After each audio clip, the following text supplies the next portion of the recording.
What's up, everybody? This is Cluck and Cliff. Welcome back to another Beyond Cluck and Cliff. This is just a podcast where you can just kind of sit back, relax, we talk about life experience and stuff like that.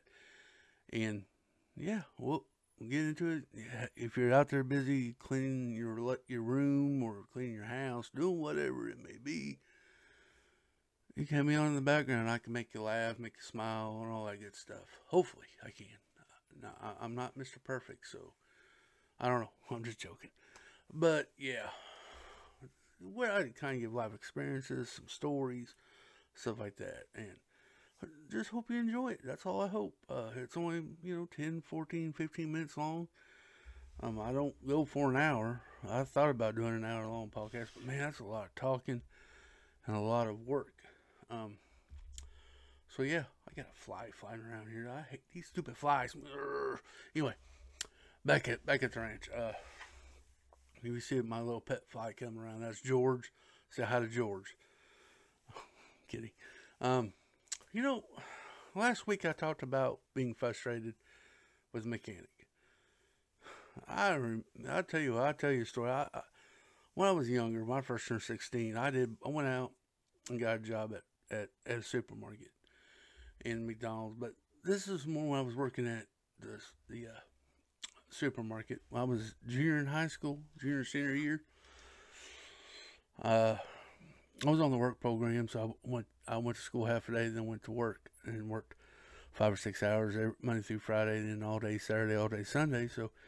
But I needed a vehicle, and my mom got tired of me borrowing hers because then she couldn't go nowhere if she needed to go to the store or wherever she needed to do, pay bills or whatever. So my dad had a friend that we went to church with, and he had a couple trucks.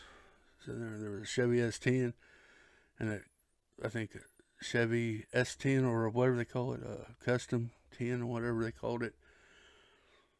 And he sold me the S10 for $2,000. I was like, man, that's a lot of money. I don't want to get paid.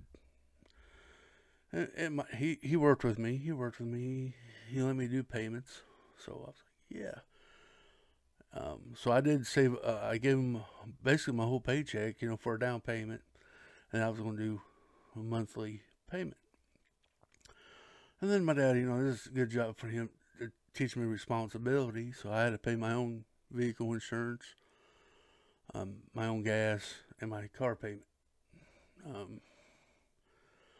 So I was working, making the payments, and I was horrible on vehicles, right?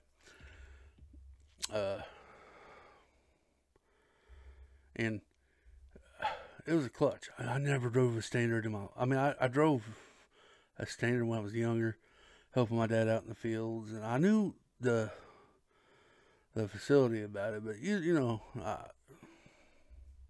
automatic was easy. But my dad had an old farm truck that I had to use a standard in, so I knew how to drive a standard in the field, okay, or on a dirt road around the property. That's about as far as I knew. And yes, I rode the clutch. There's so many pedals. But listen. I learned it. But I had a horrible habit of riding the clutch, and I burnt so many clutches out of my S10. I bought it.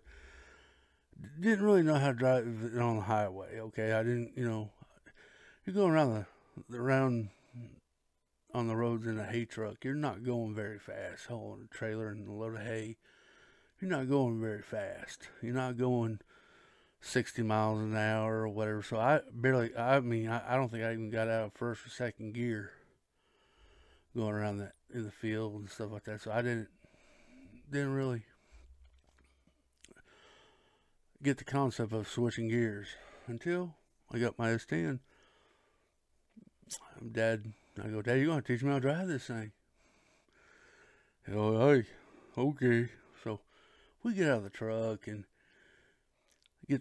we went out Sunday afternoon driving around the back roads, and I was just popping the clutches and missing gears and of course I was stubborn, like I'm stubborn now, I guess, but I was stubborn. And I guess he didn't think I was learning anything, but I was more of a learner of doing, not listening. I had to experience it for myself for me to learn the lesson, right? So he got mad. He said, you're too hard headed. I can't teach you a darn thing. You forget it. He goes in the house. I'm like, that's bull crap. I got a truck. I can't even. So basically, I just went out by myself. I said, I didn't. There was no cell phones at that time, guys. I just want you to note that there was no cell phones.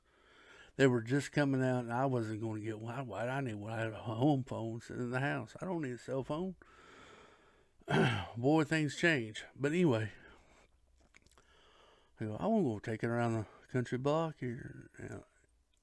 First I was, but I finally got the hang of it. Went around. Now I started getting the hang of it, getting a little braver, going out on the main road and going and getting the speed limit. Now I got good at it, but I rode the clutch, and I burned out. I don't know, a few clutches, and we had it in the shop. Me and Dad changing the clutch. Yeah, we got good at it. I mean, we almost was our own pit crew. So I went through a lot of them, and my dad goes, "You really need to quit riding the clutch." Because I don't know what it was. My left foot, I just rode it. You're not supposed to do that. And I go, man. So, but anyway, I learned. I quit riding the clutch, and then of course, I got good at it, and went on very, very good away. Well, another lesson you're supposed to do, I guess. I know my dad taught me and told me 100 times because I did it on the tractors all the time. Just check the oil, check the transmission fluid, whatever the fluids there we had to check, air filters and all that. Well, did I do that on my truck? Nope, because I was lazy. I admit it, I was lazy. I didn't check the oil hardly ever in that truck. I was driving it home from work one day and started hearing something underneath my hood that sounded like a machine gun. I'm like, what the heck? Got it home. I said, hey, Dad, something's wrong with my truck. I think there's a bolt loose. Bolt? What are you talking about, bolt? I said, it sounds like a machine gun underneath my hood of my truck. He looked at me, he goes, well, and I knew right then, he knew what was wrong, but he wasn't going, I don't know if he had the heart to tell me that what I did wrong, but he walked out there, I started it up, and it was going, yeah. My dad goes, well, it looks like, it sounds to me that you got a bent rod. We're getting ready to throw a rod. I'm like, throw a rod? What are you talking about? He said, yeah, you just blew your motor. I'm like, what? And to me, not knowing what things cost. Oh, dang. So, of course, I was working at a grocery store, so I wasn't making that much money. I mean, I was making enough to make the truck payment and my insurance and gas money and a little bit of spending money, but wasn't saving no money. I didn't have money saved up to buy a motor and all that stuff. So my dad goes, well, I don't know what to tell you. You ain't got a vehicle basically. So anyway, we went to the mechanic that was in town, the good old boy. And I told him what happened. I said, I need a motor. What's the cheapest one? If I bought a new one back then, I think it was like $800 for a crate motor. I'm like, oof. Don't know if I have enough for that. And he said, probably not. But the dude was pretty cool with me. I told him I work at a grocery store. I don't make a lot of money. He was like an good old boy, He trusted. Probably shouldn't have trusted very much, but he did trust. And so he said, we'll get you a motor in there. If you can come up with half now and half when I'm done. I said, I can do that. So I was about to get paid, and there was one, I get paid every week, so, and I worked a lot of hours, so I paid, I didn't quite have half, even. I don't think I only had like $300, and I walked up, I said, ain't quite half, but I will have the other 100 next week. And he said, that sounds good. So I paid him the $300. Next week came around, I paid my car or my truck payment. Then I gave him the other $100, and I went home. That was all the money I had.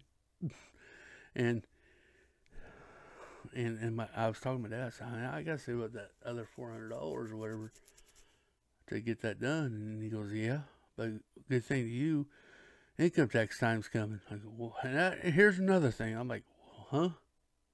Income tax. He goes, yeah, those papers you signed when you started your job about taking taxes out. We told you to put 0 on everything. That way you get, get everything you paid in back. Oh, so I get free money? Well, not free. You earn it. Whatever. Okay. Didn't know. I still don't know how the tax things works. So anyway, did our taxes. Money came back in. Enough time to get. He called and said the truck's done, and I went and paid him out of the income tax money. Got it paid off, and all that stuff. And I even had enough to. Then I was still making payments on the truck, right? And got the motor paid off. Got it driving around. It ran pretty good, He told me take it easy the first couple 100 miles because we got to break it in and all that stuff. Don't hot rod it. Oh, no, sir. Learned my lesson. I check that oil every day. Every day. I did not go a day without checking that oil. But, I think I told this story a while back. I got in a wreck with my buddy. We were going fishing, and we were looking at a map, and we were trying to find a place to put it, and we looked up, and there was a culvert, and we hit the culvert, totaled his truck out. It wasn't my truck, it was his truck, and I had a concussion, hurt my neck a little bit, not much. I mean, we were lucky. We were real close hitting the telephone pole, and that would probably been bad. Got home. I wasn't feeling good, but the adrenaline was pumping, right? I started hurting, went to the emergency room, sat there all night, got x-rays and all that good jazz. But the insurance agent came over and talked to me of his, and he paid my doctor bills and all that stuff. And I got money for missing work and stuff. So the money I got from there, I paid the truck off. So we got that. The truck was paid for. I love that truck, man. I miss that truck. I wish I kept that truck just for sentimental value. But, of course, when I got older, started getting a full-time job, I'm wearing a new truck. And so I traded that off, get a new truck. But just an experience, man. Check your stuff. Do what you're supposed to do. You'll be fine. I need to learn that in life today. I still overlook things or not think things through, or I let things slide because I can do it later and never do it. I think I need to get my butt up and just get it done. That way, nothing would happen. So, yeah, I bought a truck. But guys, I think I'm going to leave this with you today. I hope you enjoyed this podcast of me telling you this story and experience. Guys, do unto others as you do unto yourself. Man, be somebody's light in somebody's darkest cloud. Man, this has been a horrible time for us. And I think everybody has been horrible. And I think if we just have a little compassion, do unto others as you want unto yourself, man. Open the door for somebody. Tell them you look nice.